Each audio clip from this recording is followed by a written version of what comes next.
Assalamualaikum warahmatullahi wabarakatuh. Kami mahasiswa Politeknik Seruyan, program studi pengelolaan agribisnis perkebunan semester 5. Pada kesempatan ini kami akan membuat video penjelasan tentang manajemen pemanenan pada perkebunan kelapa sawit untuk memenuhi tugas praktikum Kapita Selekta Perkebunan dengan dosen pengampu Bapak Krisna Admin Nababan SP MSI. Berikut video penjelasan dari kami.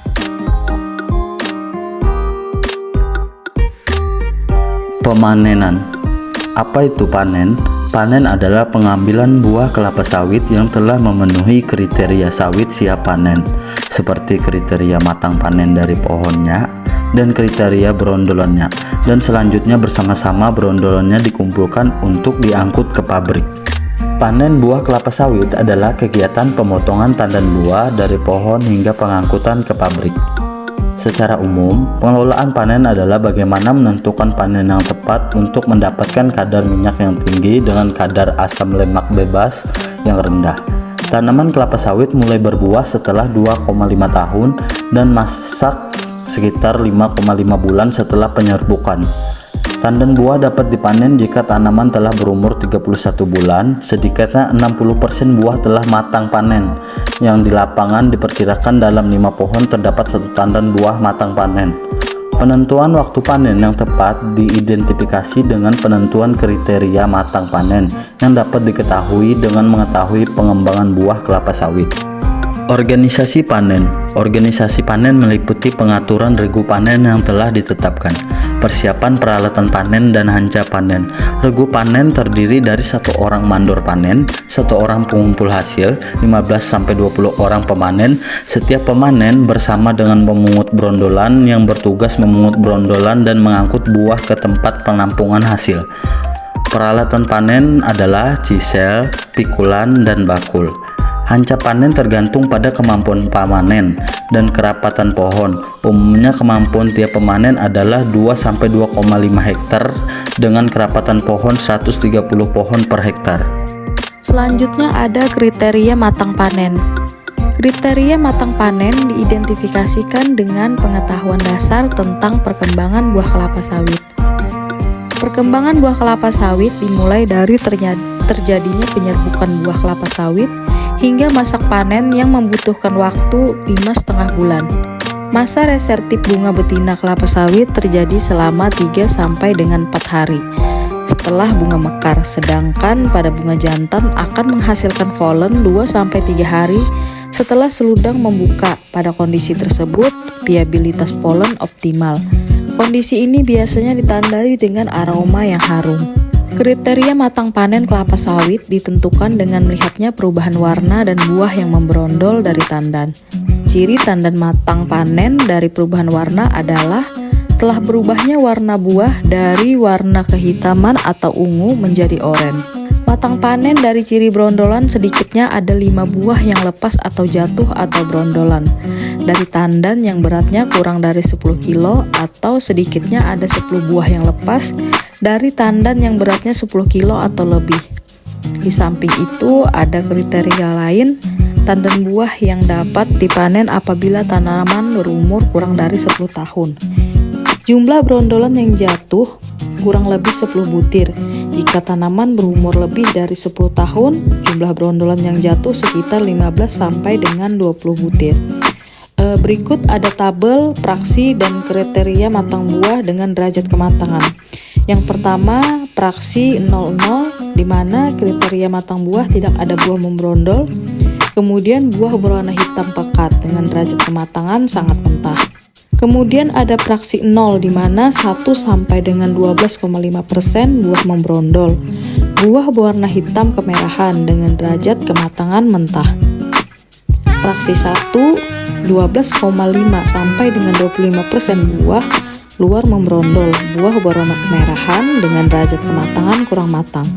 Praksi 2 dengan kriteria kematangan 25 sampai dengan 50% buah luar memberondol, buah berwarna merah mengkilat dengan derajat kematangan matang 1. Kemudian ada praksi 3, di mana 50 sampai dengan 75% buah luar memberondol, kemudian buah warna oranye dengan derajat kematangan matang 2.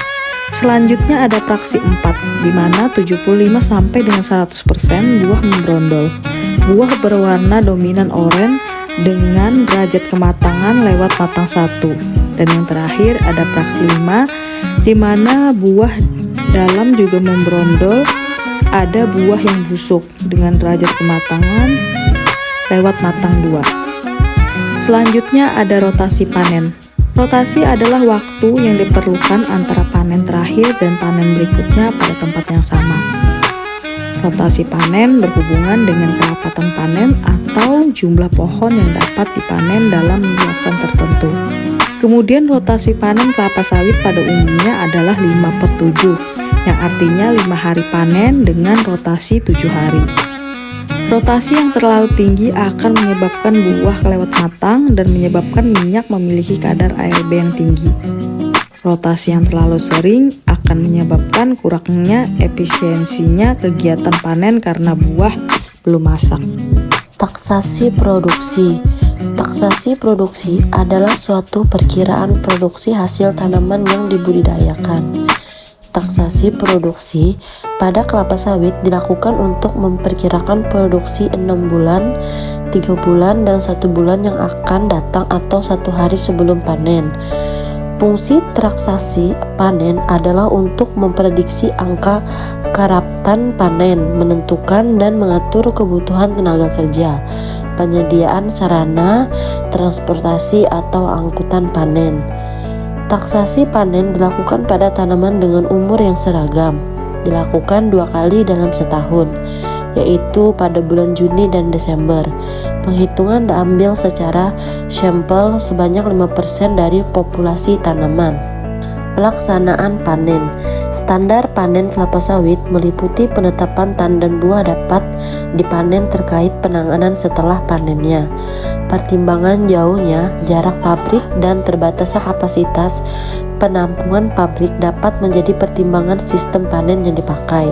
Contoh standar panen yang digunakan seperti ketentuan di bawah ini. 1. Tandan buah matang harus mempunyai sedikit 1 berondolan di piringan sebagai tanda buah tersebut siap dipanen. 2. Pelepah yang ditunas dipotong dan disusun rapi pada gawangan. 3. Rotasi panen dipertahankan pada interval 7-10 hari.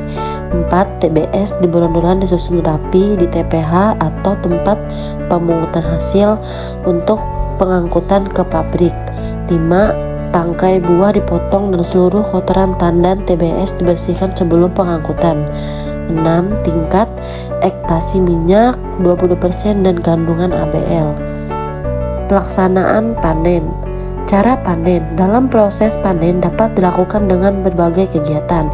1. Memotong tandan dipotong sedekat mungkin dengan pangkalnya, maksimal 2 cm. Mengambil medos buah yang telah siap untuk dipanen.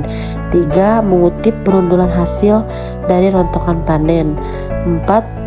Mengangkut hasil panen ke TPH atau tempat pengumpulan hasil. Pengangkutan hasil.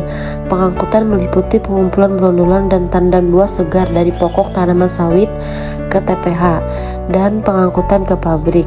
TBS secepat mungkin dibawa ke pabrik untuk tujuan penjaminan mutu. Pemeriksaan meliputi kegiatan pemeriksaan panen buah yang bertujuan agar mutu ancak dan buah dapat dijaga. Pemeriksaan dilakukan di lapangan meliputi buah matang yang dipanen. Berondolan tidak dikutip, tandan matang tidak diikut ke TPH. Pelepah, sengklah dan rumpuk, berondolan hitam-hitam dan busuk, dan kondisi pokok. Pemeriksaan di TPH meliputi jumlah buah yang dipanen, buah mentah, buah kurang matang, buah busuk, atau buah lewat matang dan panjangnya gagang.